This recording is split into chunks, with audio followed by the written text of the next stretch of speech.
Coming up on the show, we have singer Gbolahan Odukoya, who talks about his song Agbani Lagbaton, as well as his plans to release a new album.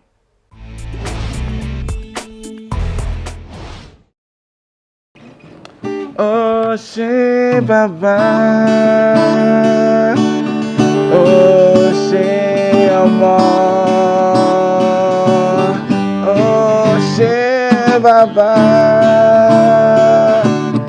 Oh, she amor.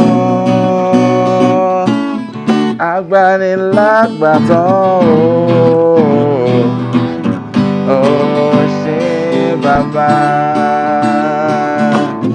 Agbani Lagbaton. Oh, she baba.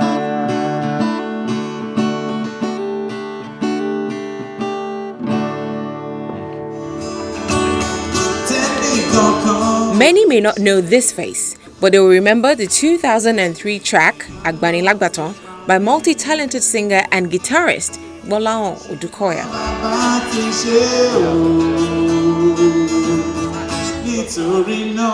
My journey into music started from when I was, my family. I was born into a very musical family. So, in our morning devotions, everybody sang in parts. So I already knew what soprano, alto, tenor was, even though before I knew what they were called.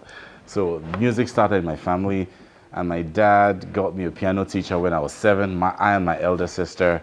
I eventually picked up the guitar in my first year in Unilag in '96. I think I was 19 then, during a very long ASU strike. And the next door neighbor encouraged me to pick up my elder sister's guitar and learn it. And he gave me a book, and I started during this ASU strike. And I would say my life literally changed from that point.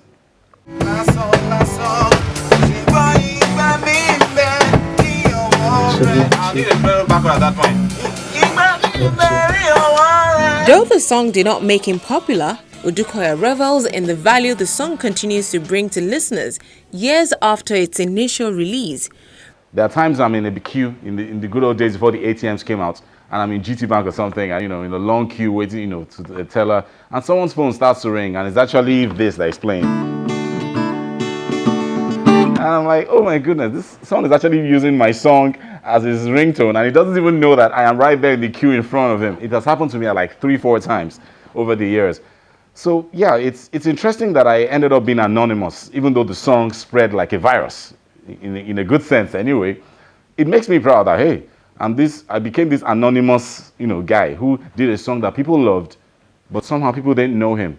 But there have been times I'll go to some places and I sing the song, or I start playing the guitar, and I've actually seen people literally jump off of their streets like, so it was you, you're the guy that did that Agbani Lagbaton, it was you. And I'm like, well, thank God, these things happen.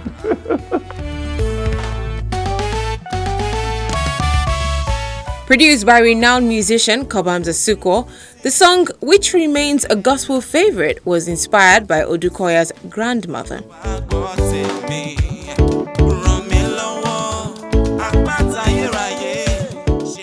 Agbani Lagbaton is a song that I actually learned from my late maternal grandmother. She used to come to our home, she used to spend Christmas with us, and she used to sing it Christmas after Christmas after Christmas. So we all grew up calling it Mami, Ori Mami. And I think it was about 2002 or 2003 when I felt, hey, this song that I learned from my grandma, let me put a little twist to it. Let me see what it sounds like on just my guitar.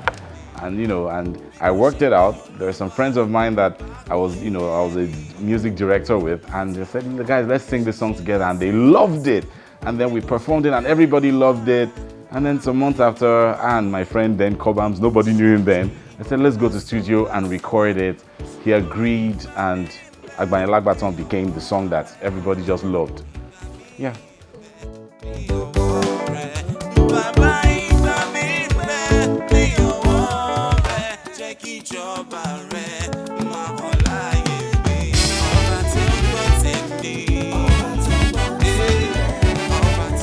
Following his foray into the music industry back in 2003, Odukoya has honed several skills in the music industry, including songwriting and playing the guitar. He also takes pride in teaching others these skills.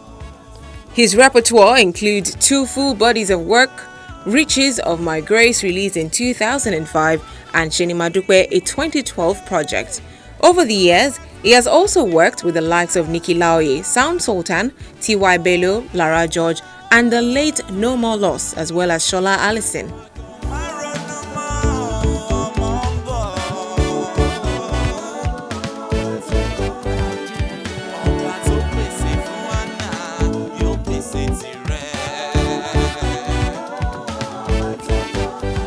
There have been many high points. I've had times when people would literally write me letters telling me how some of the songs that I've written or sang or the songs in my album blessed them, made a change in their lives. One in particular touched me. It was a little boy that I taught since he was 6. At that time, he was already 16. And, he wrote me a letter that he had been going through some really depressed times because of the pressure from his mom and his dad concerning his studies. And listening to my album was the one thing that made him relax and go to his books and study well, and was able to assimilate. And he was like, thank you, Mr. Bolan, for doing your album. Thank you for writing the songs that you wrote. They've been such a blessing to me. It brought tears to my eyes, because that boy's father is now my vice president.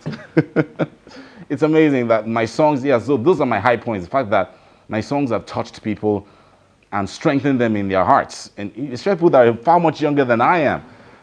Generations away, and yet I was able to connect with people. So those are one of the many high points in my career. Low points have been times, a particular one when I was at a particular event, I sang, and after I finished, singing on stage, a particular brother came up to me and said, please, I would love to buy your album. And I said, oh, sure, we can go to my bike, in my tank bag, my CDs are in there. And as we walked to the tank bag, I told him how much my album was. And I was that's too expensive now. I was like, really? That's too expensive? And that was one of my low points. Having Nigerians haggle with me about the price of my album because they think it's too expensive. Meanwhile, they'll spend more from other things that are not really so important.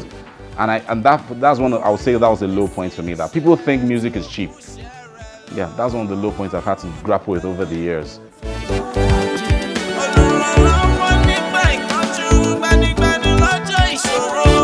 Odukoya is currently working on his third studio album titled Enrojoba, meaning Animal of the Kingdom, which he says will be a mix of gospel, soul, and inspirational music.